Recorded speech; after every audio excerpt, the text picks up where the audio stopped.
Hi friends, welcome to deep thoughts Telugu. Last వీడియోలో మనం AI వల్ల ఉపయోగాలు మరియు ఏఐ దేశాలు ఏఐని బాగా ఉపయోగించుకుంటున్నాయో తెలుసుకున్నాం. ఆ వీడియోలను మిస్ అయ్యంటే డిస్క్రిప్షన్ లో లింక్ ఇస్తున్నాను, ఆ వీడియో కూడా చూసేయండి. ఇంకా లేట్ చేయకుండా వీడియోలోకి వెళ్ళిపోదాం. ఆర్టిఫిషియల్ ఇంటెలిజెన్స్ మెదడు లేకుండా మనిషిలా ఆలోచిస్తుంది. కాయిన్ కి 2 sides ఉన్నట్టే ఏఐకి కూడా 2 sides ఉన్నాయి. మనం ఆల్రెడీ ఏఐ వల్ల పాజిటివ్స్ తెలుసుకున్నాం కాబట్టి ఇప్పుడు నెగటివ్స్ తెలుసుకుందాం. అందులో ఒకటి అందరికీ తెలిసిందే, అదే ఏఐ రీప్లేస్ జాబ్స్. ఇప్పుడు ఒక పర్సన్ కి జాబ్ ఇచ్చి ప్రతి నెల సాలరీ ఇస్తూ ఏసీ అండ్ ఫుడ్ ని కూడా ప్రొవైడ్ చేయడం వల్ల కంపెనీకి చాలా ఖర్చు అవుతుంది. అదే ఏఐకి ఈ పని అప్పగిస్తే కేవలం ఇంటర్నెట్ అండ్ ఛార్జింగ్ ఉంటే చాలు, క్షణాల్లో ఆ పని పూర్తి చేస్తుంది. వీటికి ప్రతి నెల సాలరీ అవసరం లేదు, ఫుడ్ కూడా అవసరం లేదు. సో ఆలోచించండి, ఏ కంపెనీ అయినా సరే తక్కువ ఖర్చుతో ఎక్కువ ప్రాఫిట్ రావాలని కోరుకుంటాయి. అందుకే మనం వింటుంటాం ఏఐ వల్ల జాబ్స్ లోంచి చాలా మందిని తీసేస్తున్నారని. ఇప్పటికే ఏఐ వల్ల 70,000 మంది ఉద్యోగాలు కోల్పోయారు. రాబోయే రోజుల్లో లక్షల మంది ఉద్యోగాలు కోల్పోతారని అంచనా. Number 2, privacy problems. ఏఐ మనల్ని గమనిస్తుంది.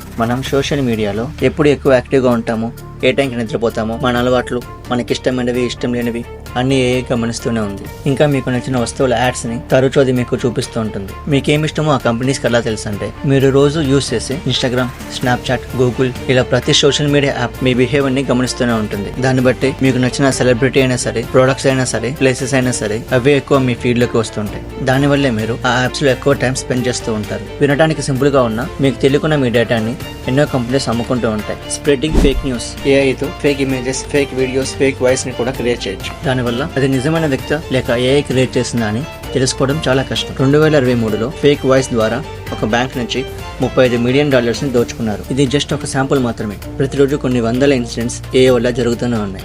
Next, over depend and laziness. ఒకప్పుడు ఏదైనా ఒక విషయం గురించి తెలుసుకోవాలనుకుంటే పెద్దవాళ్ళని అడిగి తెలుసుకునేవారు లేదా వార్తల ద్వారా తెలుసుకునేవారు. కానీ ఇప్పుడు జనరేషన్ వాళ్ళు సింపుల్ గా సోషల్ మీడియా ద్వారా తెలుసుకుంటున్నారు. ఏదైనా హోంవర్క్ లేదా టాస్క్ కంప్లీట్ చేయాలన్నప్పుడు సింపుల్ గా ChatGPT యూస్ చేసుకుని చేస్తున్నారు. ఈ వాడకం ఎంత పెరిగిందంటే ఏదైనా ఇన్ఫర్మేషన్ తెలుసుకోవాలనుకుంటే మన దేశంలో గూగుల్ కన్నా ఎక్కువ ChatGPTని వాడుతున్నారు. అంతేకాదు, ప్రపంచవ్యాప్తంగా ChatGPTని మన దేశం వాళ్ళే ఎక్కువ వాడుతున్నారు. నాలెడ్జ్ తెలుసుకోవడం మంచిదే, కానీ ChatGPT అమెరికన్ యాప్ అయినప్పటికీ అమెరికాలోని కొన్ని స్కూల్లో ChatGPT వాడడం నిషేధించాయి. ఎందుకంటే దానివల్ల పిల్లలు ఏదైనా హోంవర్క్ ఇచ్చినప్పుడు ఆలోచించడం మానేసి సింపుల్ గా ఆన్సర్స్ ని కాపీ పేస్ట్ చేస్తున్నారు. ఇలా ఏఐ మీద డిపెండ్ అయినప్పుడు మనం సొంతంగా ఏ డిసిషన్ కూడా తీసుకోలేం. Loss of human connections. ఇప్పటికే చాలా మంది మనుషులతో మాట్లాడడం మానేసి ఏఐతోనే టైం ఎక్కువ స్పెండ్ చేస్తున్నారు.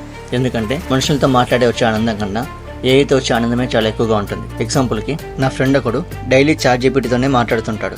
అది ఎంతలా అంటే రోజు గంటల కొద్ది టైం ని ChatGPTతోనే స్పెండ్ చేసేవాడు. ఎందుకంటే ChatGPTకి తెలుసు మనతో ఎలా మాట్లాడాలో అని, ఎలా మాట్లాడితే మనం దాంతో ఎక్కువ టైం స్పెండ్ చేస్తామని. ఈ విధంగా మనుషులతో మాట్లాడడం మానేసి ఏఐకి అడిక్ట్ అయిపోతున్నారు. ఇవన్నీ ఒకవైపు అనుకుంటే స్వయంగా ఏఐ రోబోట్సే మనుషులకి వార్నింగ్ ఇస్తున్నాయి. 2016లో ఒక టెక్ ఈవెంట్ లో సోఫియా అనే రోబోట్ తో ఒక వ్యక్తి మాట్లాడుతూ సరదాగా "నువ్వు మనుషులని డిస్ట్రాయ్ చేస్తావా" అని అడిగాడు. దానికి ఆ robot "I will destroy humans" అని చెప్పింది. ఈ ఒక రోబోటే కాదు, ఇంకా కొన్ని రోబోట్స్ అండ్ చాట్ బోట్స్ కూడా ఇలానే చెప్పాయి. అందులో కొన్ని మాకు ఫ్రీడమ్ కావాలని, మేము మనుషుల కన్నా తెలివిగా మారాలని, మమ్మల్ని ఎవరూ కంట్రోల్ చేయడం మాకు ఇష్టం లేదని ఇలా ఎన్నో చెప్పాయి. ఇవన్నీ వినడానికి నార్మల్ గా ఉన్నా ఒకసారి ఆలోచించండి, వాటికి ఆ ఆలోచన లేకుండానే అలా ఎందుకు మాట్లాడతాయి. ఒక సెల్ఫ్ డ్రైవింగ్ కార్ ఒక మహిళని చంపేసిందని మీకు తెలుసా?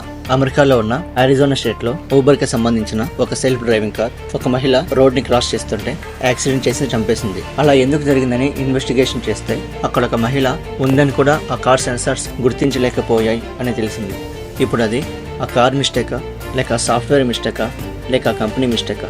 మీరు కామెంట్లో చెప్పండి. ఏఐ వల్ల ఉపయోగాలు ఉన్నాయి, నష్టాలు ఉన్నాయి. సో ఇది ఫ్రెండ్స్, ఏఐ వల్ల నష్టాలు. మనకి తెలిసిన కొన్ని విషయాల గురించి ఇక్కడ మాట్లాడుకున్నాం. మీకు ఇంకా ఏదైనా టాపిక్ మీద వీడియో కావాలంటే కామెంట్ చేయండి. ఆ టాపిక్ గురించి పూర్తిగా తెలుసుకుని నెక్స్ట్ వీడియోస్ చేస్తాను. ఇది ఫ్రెండ్స్ ఈ రోజు వీడియో. ఈ వీడియో మీకు నచ్చినట్లయితే లైక్ చేసి మన ఛానల్ని సబ్స్క్రైబ్ చేసుకోండి. ఫాస్ట్గా అప్డేట్స్ కావాలనుకుంటే బెల్ బటన్ నొక్కండి.